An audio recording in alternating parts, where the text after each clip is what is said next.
किसी ने बड़े कमाल की बात कही है कि अवसर और सूर्योदय में एक ही समानता है कि देर कर देने वाले हमेशा इसे खो देते हैं। Hi guys, this is AR official, एक छोटी सी कहानी के साथ। ये कहानी है एक रोहन नाम के लड़के की जो मिडिल क्लास फैमिली से बिलोंग करता था। 12th क्लास तक बहुत ही टॉप करता रहा, उसका परफॉर्मेंस कमाल का था। माँ बाप को भरोसा था ये बेटा हमारा बहुत ही अच्छा करेगा, नाम रोशन करेगा और कुछ कर दिखाएगा। लेकिन जैसे ही वो कॉलेज में गया तो उसकी संगति एक गलत दोस्तों से पड़ गई, पार्टियां होने लगी और टाइम स्पेंड होने लगा वगैरह वगैरह। वो घर से झूठ बोलकर पैसे मंगवाने लगा।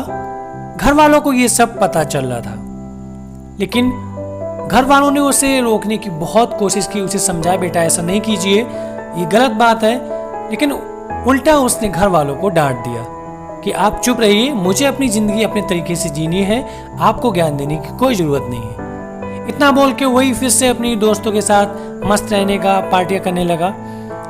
लेकिन एक वक्त ऐसा आया जब उसका कॉलेज के टाइम का रिजल्ट आया तो रोहन एक सब्जेक्ट में फेल था। ये फेल वाली बात उसके दिमाग में घर कर गई कि जो बच्चा 12th तक इतना टॉप करता रहा, इतना परफॉर्मेंस उसका हाई था, आखिर वो सब्जेक्ट में फेल कैसे हो सकता है। रोहन को ये बात इतनी चुभ गई कि उसने सभी दोस्तों से मिलना बंद कर दिया। उसने खुद को एक घर में कमरे में कैद कर लिया। दोस्तों के फोन आते थे, फोन काट देता था, किसी से मिलता नहीं था, बात नहीं करता था, यहां तक कि उसने बाहर आना जाना भी बंद कर दिया। एक दिन जब ये बात उस कॉलेज के प्रिंसिपल को पता चली तो उन्होंने रोहन को इनविटेशन पर बुलाया। अब प्रिंसिपल का इनविटेशन था, रोहन को जाना ही था, न्योता था, आखिर कैसे मना कर सकता था। तो प्रिंसिपल से मिलने गया, दोनों लोग गए, बैठे रहे, सर्दी का माहौल था। प्रिंसिपल अंगीठी पर हाथ सेक रहे थे। प्रिंसिपल ने पूछा बेटा और कैसा क्या चल रहा है, सब कुछ ठीक है, कैसा चल रहा है आपकी लाइफ में। रोहन चुप था, कुछ भी बोल नहीं रहा था। आखिर वो बहुत डिप्रेशन में जा चुका था, निराश था। काफी देर हो गई, प्रिंसिपल ने सोचा ऐसा क्या नया किया जाए जो ये कुछ बोले। प्रिंसिपल ने अचानक से एक आग का टुकड़ा उस अंगीठी से उठाया और मिट्टी में फेंक दिया। रोहन अचानक बोला, अरे सर ये क्या किया, अच्छा खासा जल रहा था, आपने आग में फेंक दिया, बुझ गया। मतलब ताप दे रहा था, हीट दे रहा था, ताप रहे थे, जो भी हाथ सेक रहे थे। तो प्रिंसिपल बोला बेटा इसमें कौन सी बड़ी बात है, अभी ये ठीक हो जाएगा दोबारा से। तो उन्होंने वही बुझा हुआ टुकड़ा फिर से उठाया, अंगीठी में डाल दिया।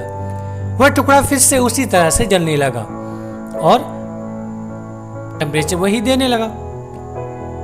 तो उन्होंने रोहन से कहा बेटा कुछ समझ में आया, हमने यही समझाने के लिए तुम्हें यहां पर बुलाया है। आखिर जो तुम जिस संगति में पड़ गए हो, जहां तुम्हें होना चाहिए था वहां से निकलकर गलत रास्ते पर आ गए हो, वहां से तुम्हें वापस आना है। तुम भी उसी तरह से धधकते हुए आग के गोले की तरह हो सकते हो। जो तुम्हारे अंदर एक जुनून था, मेहनत करने का पैशन था, बट शर्त यही है कि आपको फिर से अंगीठी में आना होगा। मतलब आपको सारी पुरानी आदतें छोड़नी होंगी, गंदी आदतें छोड़नी होंगी, गलत दोस्तों की संगत छोड़नी होगी। ये बात रोहन के समझ में आ गई और उसने खुद की जिंदगी को बदल दिया। फिर से वह मेहनत करने लगा और वह आगे सफल हो गया। तो दोस्तों ऐसे कई मौके हो जाते हैं, कई ऐसी घटनाएं हो जाती हैं हम लोगों के साथ, जो एक ही बात सोचकर हम लोग डिप्रेशन में चले जाते हैं। लेकिन हमें ऐसा नहीं करना चाहिए, क्योंकि कहते हैं ना लाइफ गोज ऑन, जिंदगी चलती रहती है, life goes on, so just keep going. जिंदगी के साथ चलिए, हार ना मानिए, हमेशा आगे बढ़ते रहिए, विश्वास रखिए, आपकी जीत होगी। Thank you.